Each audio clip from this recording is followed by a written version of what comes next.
What's going on, everyone? It is Hunter, we have a special College World Series edition pod here tonight. It's just going to be me running the show here. It's not going to take too long. Just going to run through the final field of 8 here as we finally reached Omaha. Um, it's been a great tournament to this point. Super Regionals was really good. Wasn't as crazy as Regionals was, but that's what happens. You start narrowing down the field a little bit more each round as we go. But now we're here. We got the final 8, and really excited. It's gonna get started Friday tomorrow, I guess. Here I'm recording here Thursday night, and can't wait. Make sure you guys see on the bottom right there where it says under my name. Watch on YouTube.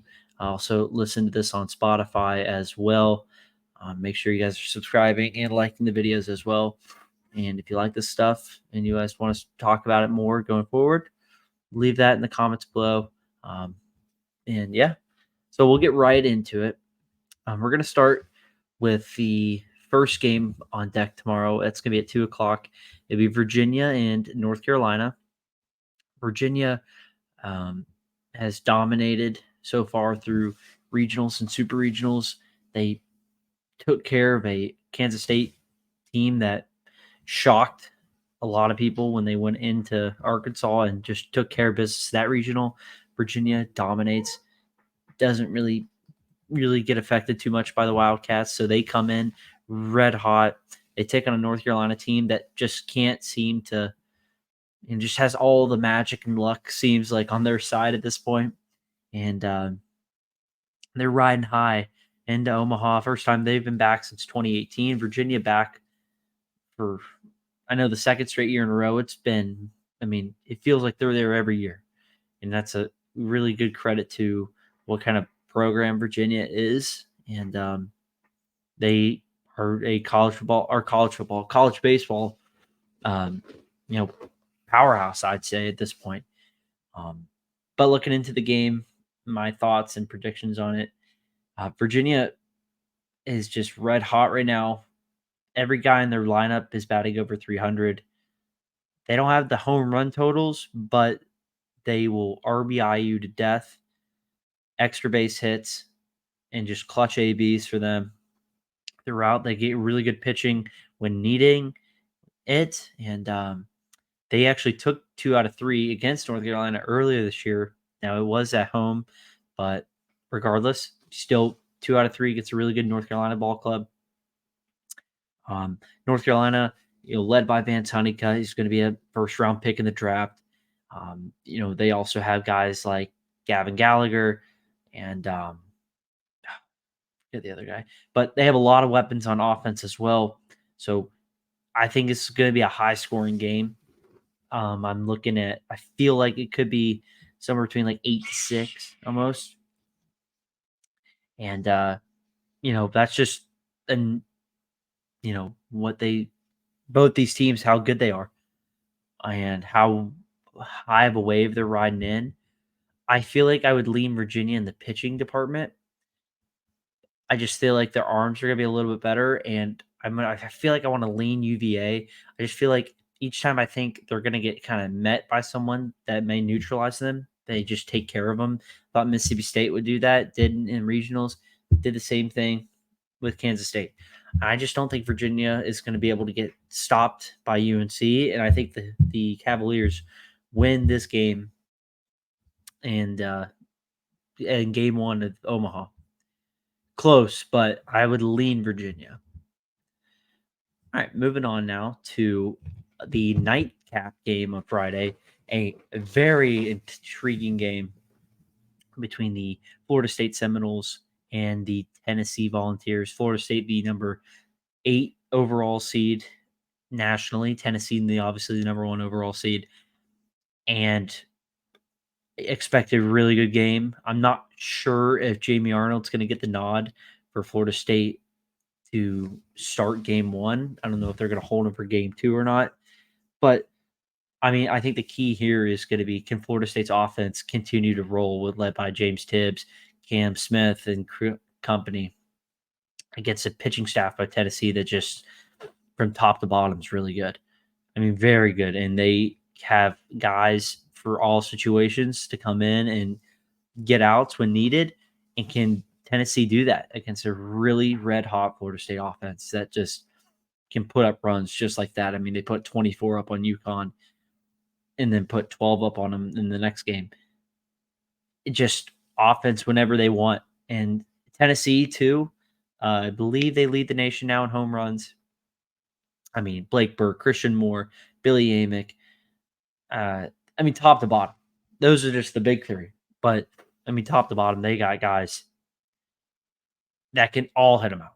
And will Florida State, vice versa, pitching staff limit the long ball? I think if Tennessee is able to hit a couple out, could really favor the Volunteers.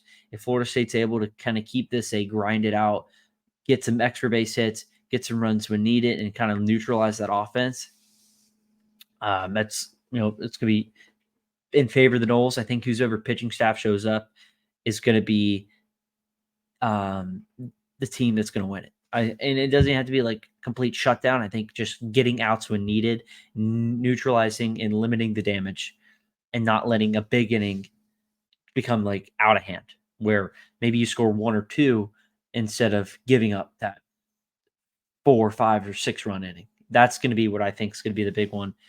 Question going into the game. It's a really tough pick because I really like both teams, but I'm going to take.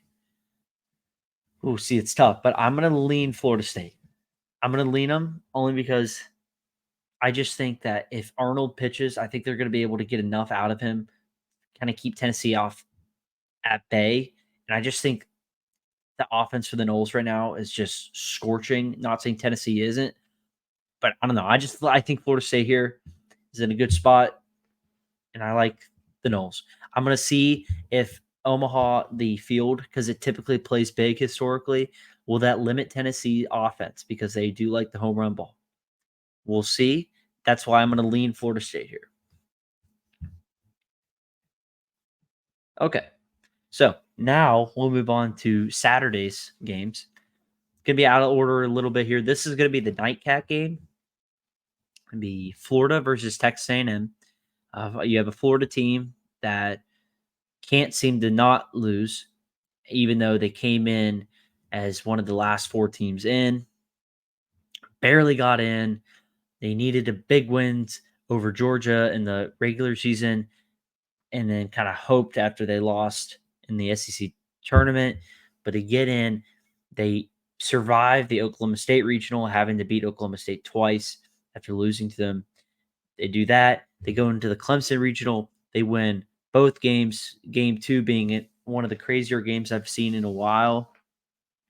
And now here they are. The Gators come in red hot, just like all these teams are, but just Florida especially, just because I think the pitching staff is finally starting to figure itself out. A lot of those young arms starting to come into place, and it's really helped them out down the lines, especially because depth-wise, they don't really have that. So you're having these younger guys being able to get outs, eat up innings when needed, and it's really helping them out. I mean, Brandon Neely is also just doing Brandon Neely things now that they moved him back to the bullpen. Jack Cagliano's doing his thing. You're getting clutch hits now from those outfielders who we didn't know a whole lot going in. Maybe middle of the season still didn't know, like Michael Robertson, Ashton Wilson. You're starting to see that now from those guys. And if the role players for Florida can keep it up, I mean, I don't know. It's going to be a tough team to beat this team twice and knock them out. But Texas A&M is definitely up there. They can do it. Florida did take 2 out of 3 against Texas A&M in a very tightly contested series at the beginning of the year. But, 2 separate teams kind of now all the way to this rematch. Texas A&M, you're down Braden Montgomery. Obviously, he hurt himself in the Super Regional Game 1. Out for the rest of the year with the ankle injury. But you're going to have to look to your big boys like Grahovac and Laviolette and Ted Burton and what's his name? It's going to come back to me. Probably won't until after we're done recording, but they have weapons too, on at least hitting wise, and they can hit the crap out of the ball. They've done it all year. They can put runs up whenever they want. I think they're going to need to get out a better performance from Ryan Prager than they did the first time these two teams met. Florida really got to him in that first game. When these two teams met back in, I think it was March. So if they can get a good inning or a good outing out of him, really sets up the bullpen nicely with Aschenbach on the back end. If I botched that, I apologize, but we're going to roll with it. I'm going to lean A&M here. I just think that better ball club. I think they have a point to prove, and I just think that eventually something's going to kind of stall this UF team. I'm not hating on them or anything, but I just think A&M's going to be the better team here. I understand how hot Florida's been, but give me the Aggies. I'm going to quickly say Florida would not be shocked if they lose the first one and then just make a run out of the loser's bracket. That's all I'm going to say. Anyway, all right. Rounding out the final game of Saturday, this is the early window game. NC State, Kentucky. NC State goes into Athens and beats Georgia. Takes 2 out of 3. Takes them to a game 3, but they take out the dogs. Kentucky gets to Omaha for the first time in school history. They were the last SEC team to not go to Omaha before this. So the Wildcats are in. NC State is the 10th overall seed nationally, and Kentucky is the number 2 overall seed. So the only national seed or the only non-national seed in Omaha right now is Florida, but they were preseason number 2. So anyway, back to this game. NC State has guys that can hit the ball and hit a long way. You saw it in the Georgia Regional. You see these bats are finally getting hot at the right time. Serrano, Makarevich, those are just 2 of the big boys, but they have really good guys top to bottom, that lineup. And, you can kind of just feel this momentum that they were in riding with, kind of going all the way back to 2021 when a lot of people thought they might have a shot at winning the whole thing. And then the NCAA kind of screwed them over with the COVID situation, made them forfeit the rest of the tournament. And it kind of really just put a dagger into what a great run that year was for them. They're finally back. They have guys in the bullpen that are really good. They have some good starters that if they can get innings and sets up that bullpen, then they're really set. And if the bats can keep on going, this is a dangerous ball club, a very dangerous ball club. Kentucky, they're going to need to get really good outings out of their starting pitching, and they're going to have to grind away games like they have all year. I just think NC State is in a better spot, and I like NC State's offense a little more than I do Kentucky's, and that's why I'm going to roll with the Wolfpack here. I think the Wolfpack are just coming in red hot. They've taken care of a really good Georgia team in supers. They took care of a South Carolina and James Madison team in regionals that were really good. Kentucky, they were able to really put a neutralize stamp onto Oregon State. But I just think that NC State is better equipped for Omaha. I think experience matters. They have guys on this team that have been there, done that, especially in the pitching staff. And these big-time games, you need guys to step up, and I just think experience matters. That's why I'm going to lean the Wolfpack here. All right. So our final topic here is who wins it all. And, originally I said A&M, but that was before Montgomery got hurt. Now, obviously, it hasn't really hurt them a whole lot because obviously they're in Omaha now. But eventually, the best teams always have their best players there.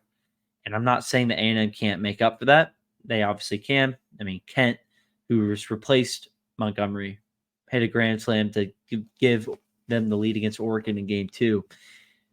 And that was a wild sequence of events itself. But You know, looking back at it now to now, and after watching everything, bracket one, I like Florida State to get out of that.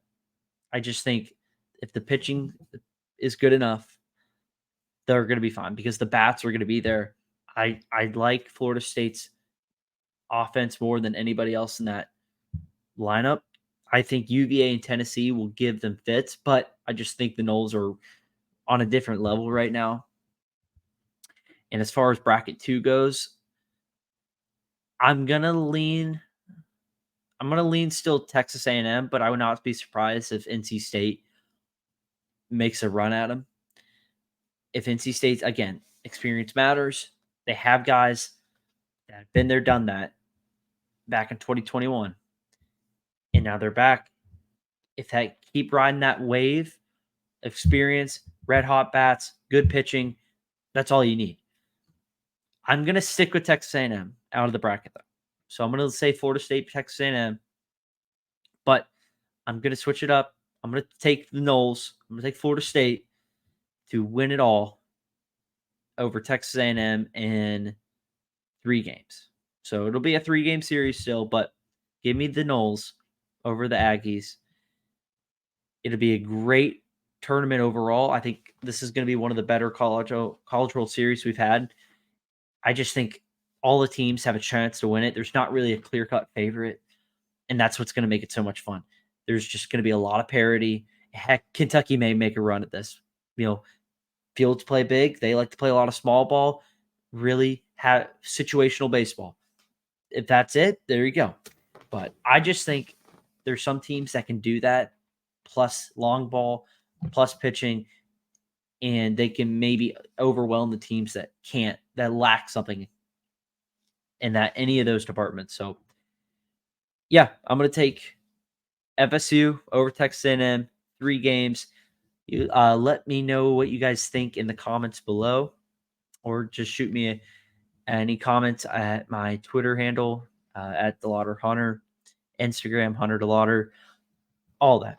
So make sure you guys subscribe to the podcast at College Football Talk with Hunter and Dylan on YouTube, and listen to us on Spotify. This is going to get posted out. Enjoy the College World Series. Peace out.